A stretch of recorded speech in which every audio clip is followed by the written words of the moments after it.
In other words, the ego cannot survive without judgment.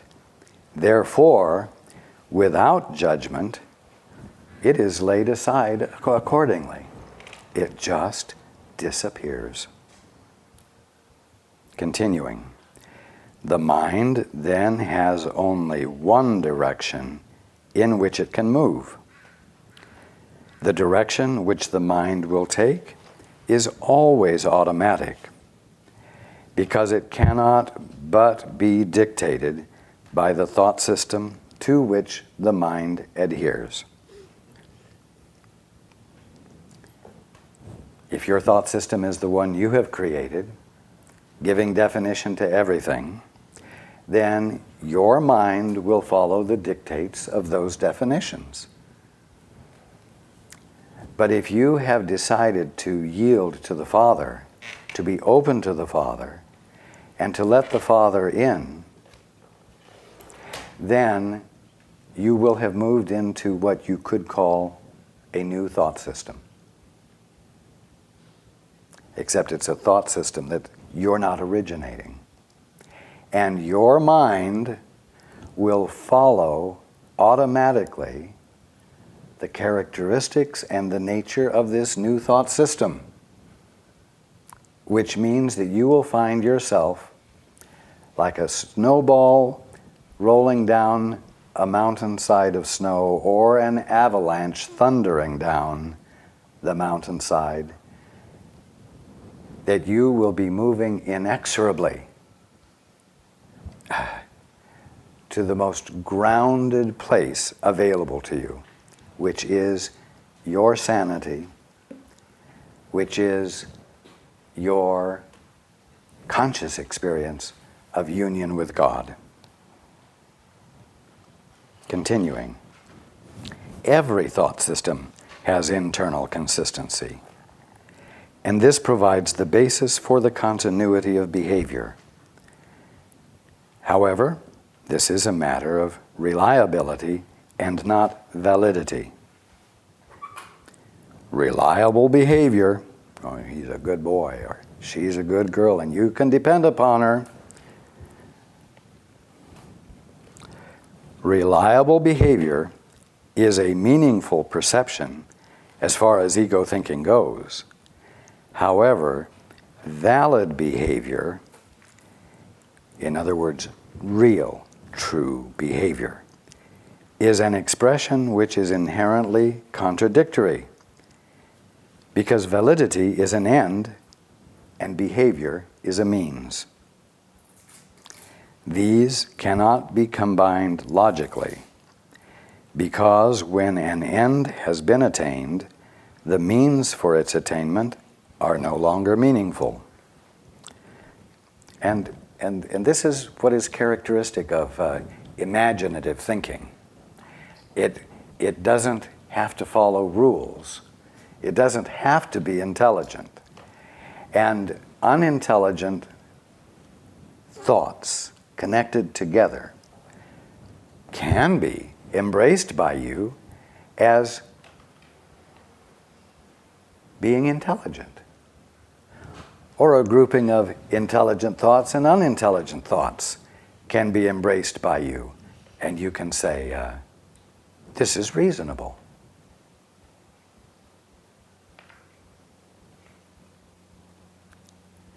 It's like saying, if I have unconditional love, I can have multiple simultaneous relationships with others, and it will work. No need for commitment.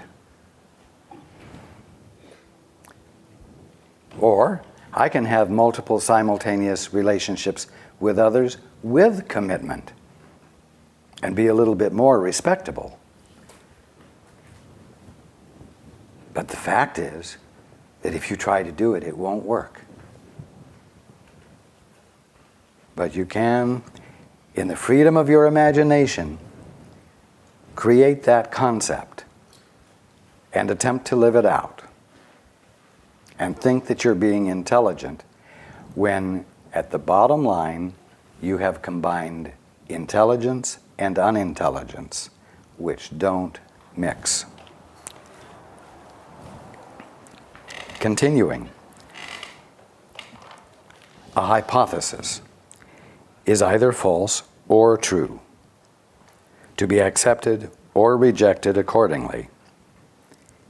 If it is shown to be true, it becomes a fact, after which no one attempts to evaluate it unless its status as fact is questioned.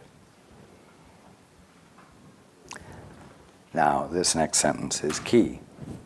Every idea to which the ego has accorded the status of fact is questionable, because facts are in the realm of knowledge, or capital K, knowing. That's why I've told you, when you go through your day, do not assume that you know what a thing is, even if it's a beautiful thing. Because if you're not awake, you're not experiencing the totality of what you're looking at. And so you need to call into question any definition that you've given to anything or that you've been provided with by teachers. You need to be willing to call it into question, at least to the extent to say, what is the more of what God is being right there than what I'm seeing? And here's the reason stated very clearly. Every idea to which the ego has accorded the status of fact is questionable, because facts are in the realm of knowledge. Another way of saying that is that facts are non-existent in the ego frame of reference.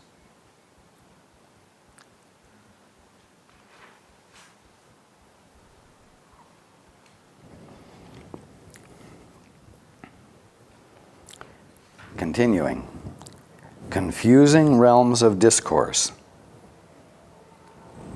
Confusing realms of discourse. Which is another way of describing talking about that which you know nothing about. Because you haven't checked in to see what is real. Continuing, is a thinking error which philosophers have recognized for centuries. Psychologists, and every single one of you as well, are generally quite deficient in this respect, as are many theologians. In other words, absolutely everyone who has turned their back on their source and denied it, and therefore does not know who he or she is deficient in this respect. Continuing, data from one realm of the discourse do not mean anything in another, because they can be understood only within the thought system of which they are a part. That is why psychologists are concentrating increasingly on the ego in an attempt to unify their clearly unrelated data.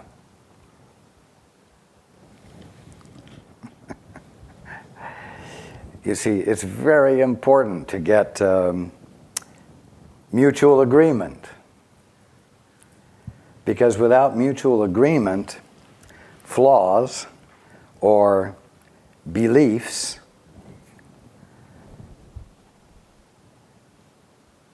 or ignorances will never be embraced as anything other than what they are. So it's very important to become very focused in studying the illusion, so that everybody will agree as to what the nature of the illusion is, even though everybody's calling that illusion something real.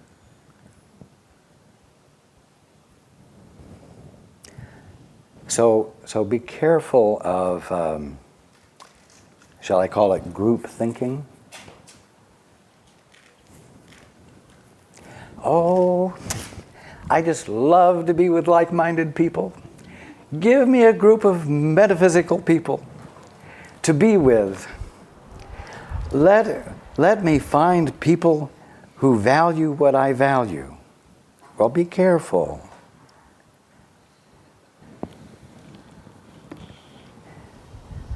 Because what you're going to end up with is a bunch of mutual agreements that make you feel cozy and warm in the heart. Because everybody loves each other because everyone thinks the same way. Everyone values the things you value. But where is God in that? If you haven't turned toward the altar, if you haven't connected with your source, you're just having a hunky-dory metaphysical illusion of togetherness. And you're still dreaming a dream. It would be better for you to be with other people who, like you, are valuing connecting with your source, and who value you and everyone else giving expression to what you find yourself knowing as a result of your connection with your source. Because when you're connected with your source, you have gone to that place of excellence in you. And you will be speaking to that place of excellence in them. And they will be speaking from that place of excellence in themselves when they speak to you. And mutual agreement will have nothing to do with the interaction. You see? And you will feel not cozy and safe in this wonderful social setting of like-minded people. You will instead feel, coming through you and coming from everyone else, the current, fresh inspiration of God. And now you're talking about a meaningful experience. And you're talking about an experience which will not degenerate into nothing more than a bunch of mealy-mouthed individuals rehearsing the rhetoric of their mutually agreed upon definitions. Do you see what I'm saying?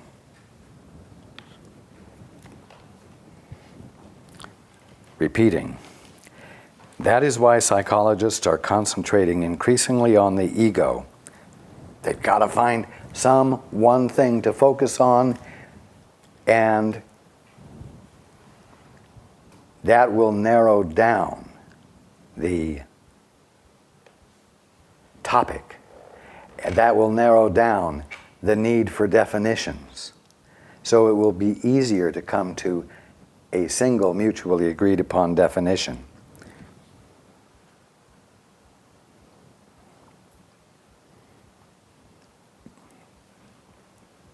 Again, repeating, that is why psychologists are concentrating increasingly on the ego in an attempt to unify their clearly unrelated data. It need hardly be said that an attempt to relate the unrelated cannot succeed. The more recent ecological emphases are but another ingenious way of trying to impose order on chaos. What chaos? The chaos of not knowing who you are. The chaos of not knowing what you are. The chaos of not knowing why you're here. The chaos of not knowing where to go to get the answer. Or if you do know, refusing to do it. We have already credited, continuing, we have already credited the ego with considerable ingenuity, though not with creativeness.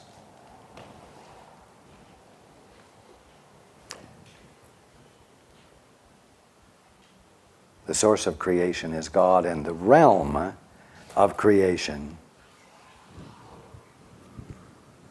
is God, or you in your right mind. It should, however, continuing, it should, however, be remembered that inventiveness is really wasted effort, even in its most ingenious forms. Why? Because when you are denying your source, all of your inventiveness, all of your ingenuity will be directed to establishing your definition of yourself and your definition of everything else in the minds of others, so that they will confirm to you your fantasy as though it's true, and thereby secure your existence. In other words, give you a sense of identity that you cannot have when you don't know what your source is.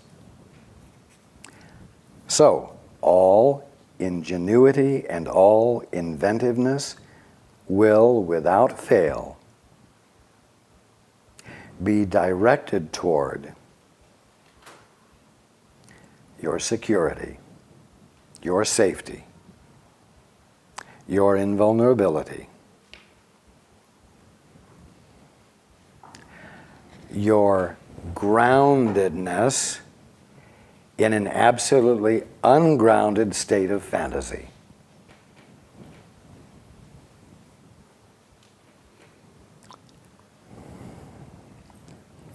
We, continuing, we, those who are awake, do not have to explain anything. We don't have to justify anything. We don't have to convince anything, anyone of anything. We don't have to protect anything.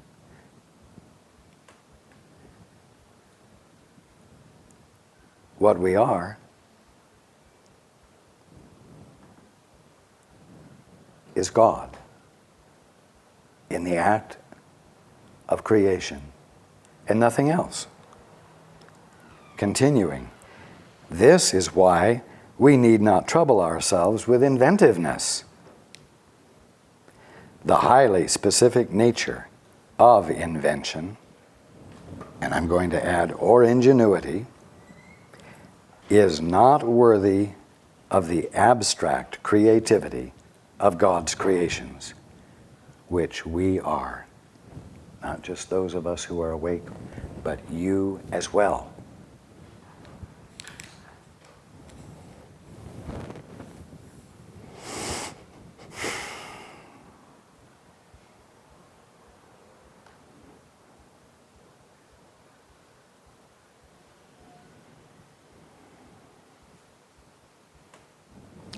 Many of you can imagine that it would be a wonderful thing to be able to go to the tropics and go out on the beach, maybe get a boogie board or a surfboard, and in the leisure of your day, go out to the waves and ride them in on your boogie board or your surfboard to enjoy finding the crest of the wave, catching it, and flowing with it. Well, in the leisure of your true being, you ride the wave of creation infinitely, in all directions simultaneously, without missing any tiny aspect of every leading edge of every movement of creation, all at the same time.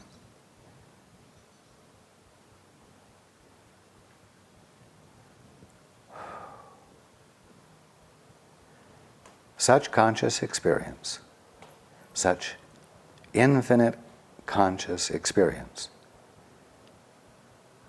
such fullness of experience is what is yours when you're not denying your source and thereby not denying who you are.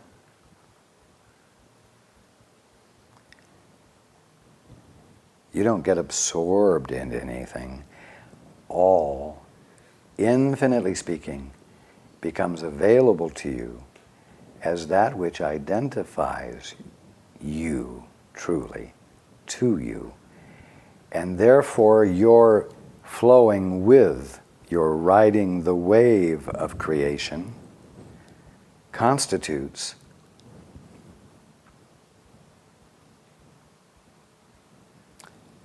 the incredible experience of your identity.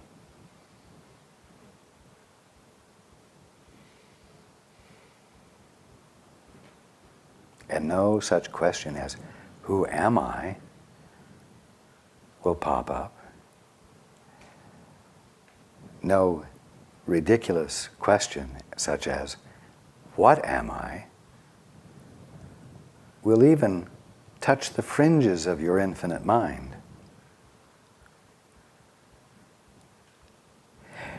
And to wonder, why am I here,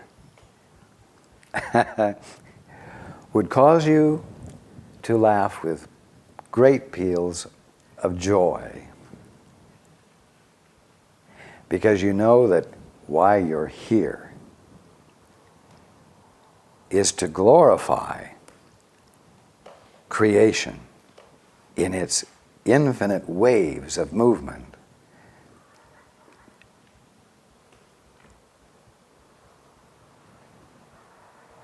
Because you're mind.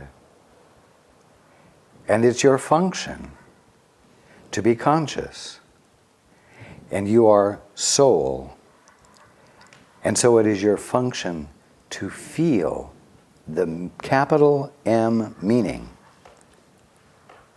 of all that is.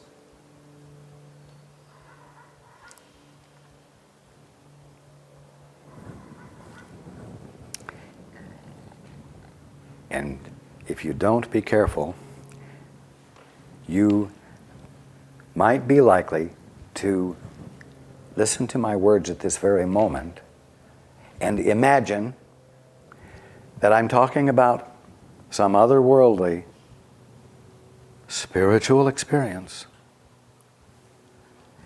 And I want to bring you right back to the here and now, to the glass top table, to the beautiful roses, to your fingernails, to your hair, to the other individuals that are in the room, who are in the room. And I want you to be willing to dare to assume that every single thing you're seeing is a wave of the movement of creation with the fullness of the meaning God is being right there. And so what I'm talking about isn't otherworldly, and you need to be watching for the clearer image, if you will, the clearer experience of the rose and the glass top table, and your fingernails and your hair and the other people in the room.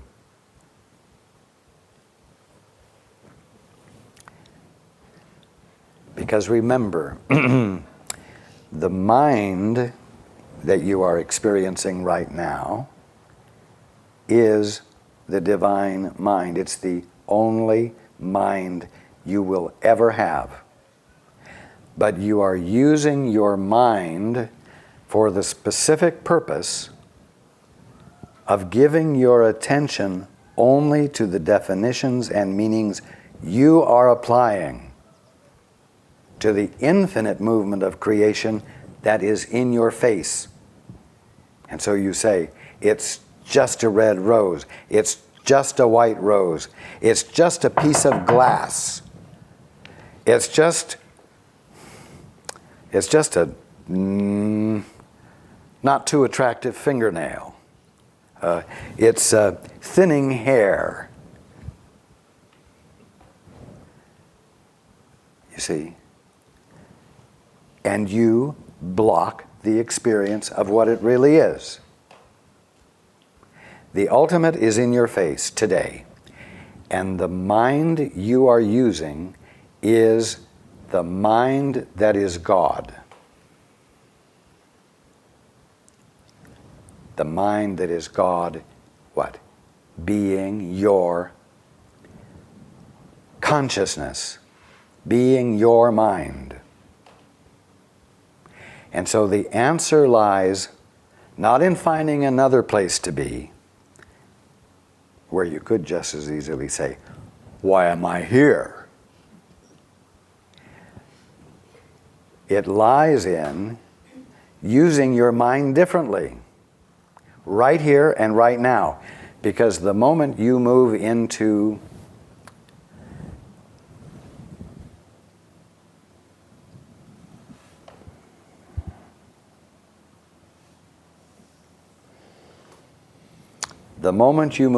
a different thought system, you will see the kingdom of heaven in completely different form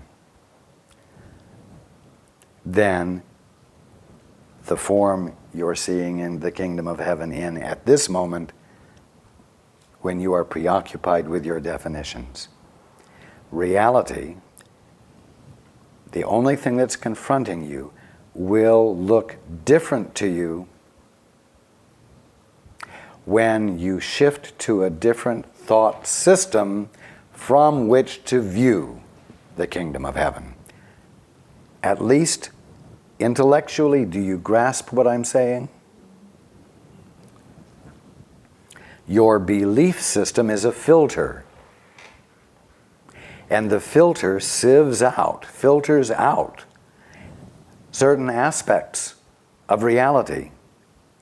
And you take what's left and you say, this is what is going on. This is what these little parts of infinity are, and they are the totality.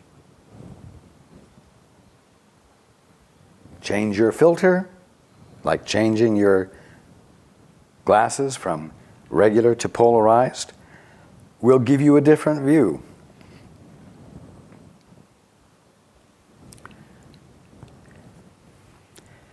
What is a miracle? A shift, a sudden shift of perception. A movement from one thought system to another thought system. Now don't get smart-assed with me, and I'm saying this not to anyone in this room, but to all of those people who just love to think. Don't get smart-assed with me and say, well, a heck of a lot of good it does to move from one thought system to another thought system, because you're still in a thought system. You haven't woken up yet. Well, don't discount what I'm saying with such stupidity, please. When you change from a thought system that is ignorant, that is a denial of your source, that causes you not to know who you are because you can't have an identity if you're sourceless. When you make a shift from that to a better thought system that is more in alignment with the truth, you are moving toward what the Course calls the happy dream.